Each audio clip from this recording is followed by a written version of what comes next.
Avete presente quel profumo di carta e colori che si sentiva da bambini sfogliando un libro illustrato o un fumetto? Oppure quando si inseriva una videocassetta nel videoregistratore per vederci catapultati in mondi animati realizzati dalle capaci mani della vecchia avanguardia Disney e soprattutto di Don Bluth?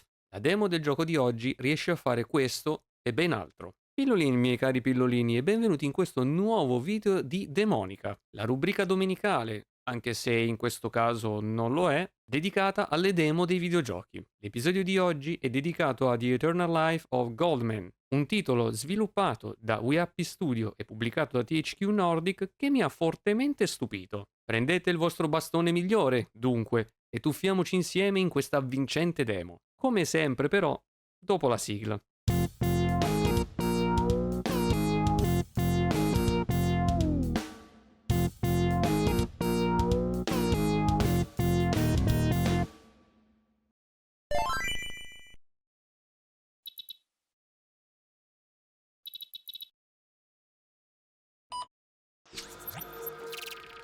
Ed inizierei subito domandandomi cos'è e di cosa parla The Eternal Life of Goldman? Cosa non è in realtà? The Eternal Life of Goldman è un platform 2D interamente realizzato a mano, partendo dagli sfondi fino ad arrivare ad ogni singolo frame che anima Goldman, il protagonista, e tutto ciò che anima l'arcipelago, il mondo di gioco. Prenderemo le vesti di Goldman, un anziano cercatore d'oro con un'importante e particolare missione: raggiungere le isole dell'arcipelago ed eliminare la divinità, una creatura mistica del quale tutti parlano ma che nessuno ha mai visto in vita sua. Per farlo, però, dovrà prima risolvere tutti gli enigmi proprio di quelle isole che compongono l'arcipelago, senza dimenticarsi dei suoi abitanti. Fin qui sembra una classica avventura epica al pari di DuckTales, non è vero? Beh, in effetti lo è, ma c'è un motivo del perché prima abbia citato Disney e soprattutto Don Bluth. Ed un primo elemento che vi farà capire meglio è che il gioco, dopo una meravigliosa intro, si aprirà con una tragedia. Un elemento di forte contrasto con quella che sembrerebbe una fiaba allegra e di avventura, ma un ottimo setting dei toni per farci capire il peso che questa storia avrà. Sì, di avventura, ma anche di qualcosa di emotivamente più importante. Una fiaba ricca di significato, emozioni e colpi di scena. Su questi ultimi due punti posso assicurarvi che nella demo ci sono e come. Notate similitudini ora? Proseguendo il nostro viaggio alla ricerca dell'oro, ci imbattiamo nella seconda premessa portante di questa demo, il gameplay. Se alla vista del gioco avete esclamato "Ma è DuckTales!" Scusate, era più forte di me. Dicevo, se avete fatto quell'esclamazione, allora complimenti! Vi siete aggiudicati uno stemma bacino sulla fronte da parte del sottoscritto. E significa che siete vecchi.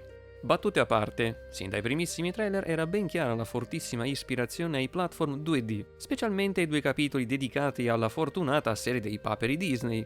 3, se vogliamo aggiungere anche DuckTales Remastered. Non è semplice ispirazione. Questo perché il gioco punta ad evolvere l'elemento più forte della controparte videoludica di DuckTales, il bastone utilizzato come un pogo. Nell'omonima bilogia, Zio Paperone utilizza il proprio bastone come un pogo per raggiungere luoghi inaccessibili con semplici salti e per difendersi dai nemici, e come mazza da golf per spostare alcuni oggetti presenti nei livelli come massi o barili. Un kit di mosse semplice ma estremamente efficace. Per The Eternal Life of Goldman, invece, gli sviluppatori hanno deciso di intraprendere un approccio più moderno, fornendo il nostro Goldman di un kit di meccaniche variegato e nettamente superiore a quello di Paperone. In questa demo se ne potranno sbloccare alcune di esse, e non solo. Questo perché avremo anche la possibilità di intercambiare i pezzi del bastone stesso di Goldman, i quali porteranno con sé altrettante meccaniche da applicare al semplice salto con pogo. Già con queste premesse abbiamo tutti gli elementi per comprendere quanta cura ci stiano investendo gli sviluppatori nel realizzare il proprio gioco, ma ovviamente non sarebbero dei veri maghi se non tirassero fuori il coniglio dal cilindro. Esso si traduce nell'inclusione di item e consumabili trovabili come ricompense di missioni, sparsi nel mondo di gioco o nascosti nelle sempreverdi aree segrete, elemento altrettanto caratteristico dei platform. vi sarebbero altri elementi, i quali vanno a solidificare una struttura già forte da sé, di cui parlare. Ma non vi rivelerò altro, lascio a voi il piacere di scoprirle giocando. Ultima premessa, ma non per importanza, di cui vorrei parlarvi è la grafica e l'art direction di questa demo. In realtà ci sarebbe poco da commentare, ciò che state vedendo parla ampiamente da sé. Inutile dire che l'art direction di questo gioco sia pazzesca. Il livello di dettagli, sia a livello di disegno, sia di animazione, è sbalorditiva. Gli sviluppatori vogliono rappresentare e tributare proprio quelle opere animate prima citate, ed è altrettanto inutile dire quanto, già da questa demo, possa dire che ci siano riusciti appieno. Prendere uno stile già fortemente consolidato ed autoriale e cercare di emularlo senza le direttive dei creativi stessi è una sfida non affatto da poco. Ciò che si vede non è solo bello, ma coerente con le idee alla base delle opere sopracitate. Ciò che ho individuato con maggior forza è la volontà del team di sviluppo di richiamare l'impronta indelebile di Don't Bluff, non solo nella bellezza dei dettagli e nella fluidità dei movimenti, ma anche e soprattutto nel dar vita ad un mondo, nel saperlo rappresentare nella sua luce e nelle sue ombre, nel saper imprimere nelle nostre menti, tramite immagine, una storia meravigliosamente scritta. Nonostante il gioco non sia completo, ho potuto percepire tutto ciò. Ho potuto percepire il tocco di Don't Bluff, anche se lui non ha lavorato direttamente al gioco, ed è una cosa straordinaria, talmente straordinaria che ti invita, come una Madeleine intinta nel tè, ad andare avanti e scoprire di più, assaporare di più quell'esperienza. Qui davvero vanno i miei più sentiti complimenti a WeHappy Studio. E con le mie impressioni finali giungiamo alla fine di questo piccolo viaggio in questa demo. The Eternal Life of Goldman mi stregò già sin dal suo primissimo trailer e sono più che felice di poter perpetrare quel sentimento, anzi di averlo addirittura fatto crescere in un'esperienza videoludica che non voglio assolutamente perdere. Questo titolo nasce come un immenso tributo ai videogiochi del passato e ad una scuola di artisti animatori che ha fatto la storia. È un tuffo a bomba nel passato, ma mantenendo i piedi ben saldi nel presente. Un ottimo esempio che testimonia ciò che penso e condivido dei giochi retro ed in generale del concetto del passato. Qualcosa da cui attingere e studiare non per essere riproposto uno a uno, più come un lascito. Un reminder di come alcune cose, nonostante i tempi che cambiano, possano essere riprese ed evolute, di come alcune vecchie formule, soprattutto nell'ambito artistico e creativo, non invecchino mai. Proprio per questo motivo sono immensamente felice del fatto che il team di sviluppo stia perseguendo la via di una direzione artistica più incisiva e riconoscibile, piuttosto che rincorrere il fotorealismo e la grafica spaccamascella. Quella può altresì impressionare, ma subisce maggiormente il peso del tempo che scorre. Una direzione artistica capace e forte, invece, no. Non vi nascondo il fatto che sia anche un appassionato di animazione. In questo video ho citato indubbiamente due dei giganti che hanno contribuito a forgiarmi per quello che sono oggi, soprattutto Don't Bluff, a cui sono veramente molto legato. In questa demo ho potuto scorgere elementi che richiamavano a gran voce film animati come The Secret of NIMH e di film di Fievel, soprattutto il primo, Fievel sbarca in America, o An American Tale in lingua originale.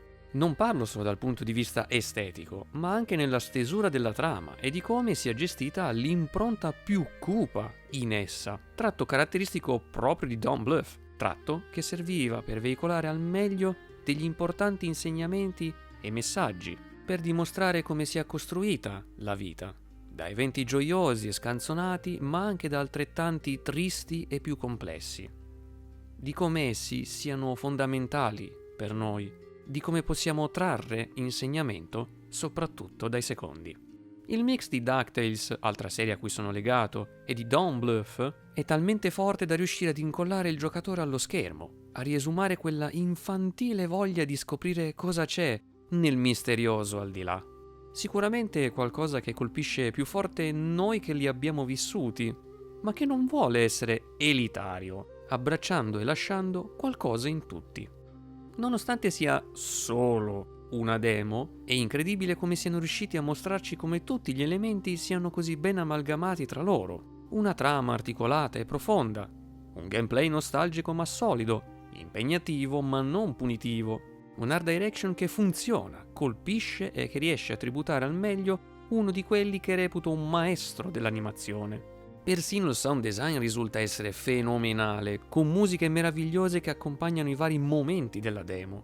Per non parlare proprio del sonoro, la cura maniacale con cui il team di sviluppo ci dimostra, ancora una volta, quanto questo arcipelago sia vivo. Basta, mi devo fermare qui, altrimenti rischio di farvi un repills sulla demo. Questo gioco ha tutte le carte in regola per poter essere un nuovo piccolo capolavoro, una gemma del panorama videoludico e che può far scuola a molti, soprattutto ai giganti del medium, apparentemente intoccabili. Un gioco che non vedo l'ora che esca nella sua versione completa e che spero riceverà il supporto che merita. Inutile dirvi che vi straconsiglio di provare la demo. La demo di The Eternal Life of Goldman è attualmente disponibile gratuitamente per PC, tramite Steam. La sua durata si attesta indicativamente a 90 minuti circa. Non si sa ancora la sua data di uscita, ma sarà, inoltre, disponibile anche per Xbox Series X ed S, Nintendo Switch e PlayStation 5. Se anche tu vorrai provarla, in descrizione ti lascio il link che ti porterà alla sua pagina Steam. Mi raccomando, supportate gli sviluppatori! Vorrei concludere questo viaggio chiedendovi se proverete questo gioco. Se lo avete già fatto, invece, cosa vi ha lasciato? Avete riscontrato anche voi gli stessi elementi che ho individuato io? E soprattutto, vi è piaciuto?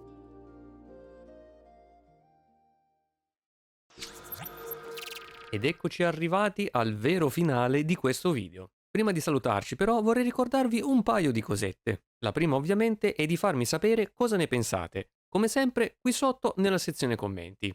E la seconda è una serie di azioni, come lasciare un mi piace a questo video se vi è piaciuto, iscrivervi al canale se non lo avete ancora fatto, attivando anche la campanellina, così da essere sempre notificati sull'uscita di nuovi contenuti, condividerlo con i vostri cari e in generale con chi sapete che potrebbe essere interessato a questo tipo di contenuto, e seguirmi anche sui miei social, che trovate comodamente qui sotto nella descrizione. Quindi, detto ciò, dal vostro Pillole è tutto, vi ringrazio per essere arrivati fin qui e ci rivediamo ad un prossimo video.